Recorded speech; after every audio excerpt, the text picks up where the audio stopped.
Mukhang ginabi ka umuwi Ngayon lang nangyari to. Lumamig na yung pagkain na niluto ko sa kakantay sa'yo. Saan ka ba galing? Nagpabinyag kasi ako. Binyag?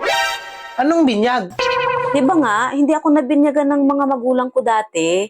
Kaya tinulungan ako ng katrabaho ko. Buti may mabuting puso na tumulong sa'yo.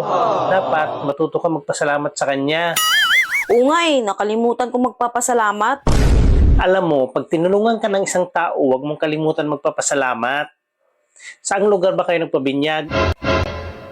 Hindi ko alam kung anong lugar yun Bihira naman, di alam. Saan ba ginanap? Pinapili kasi kami kung Ikuno room or garage room.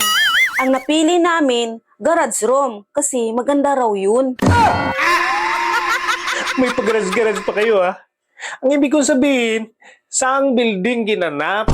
Malaking building yun Nakalagay doon, so clean, so good, dito sa Sugo.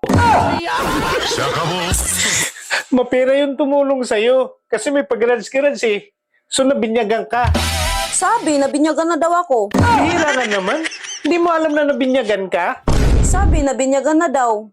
Pero wala naman paring dumating. Paano ka naman nabinyagan kung walang pare? Nakatulog kasi ako sa kakaantay ng pare. Pagising ko, yung damit ko, nasa uluhan ko na.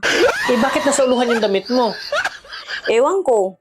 Pero binulungan na lang ako ng kasama ko na nabinyagan na daw ako.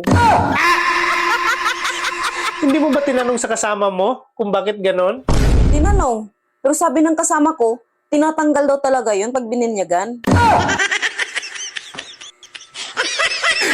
Kung nabinyagan ka, nakatulog ka, di ba? So anong pangalan ang sinulat mo dun sa birth certificate? Hindi ko alam Pero ang sabi ng kasama ko, babalik daw kaming dalawa dun pag sahod. So ibig sabihin, madali na lang yon. Kasi kukunin mo na lang yung birth certificate mo. 3 oras daw, minimum.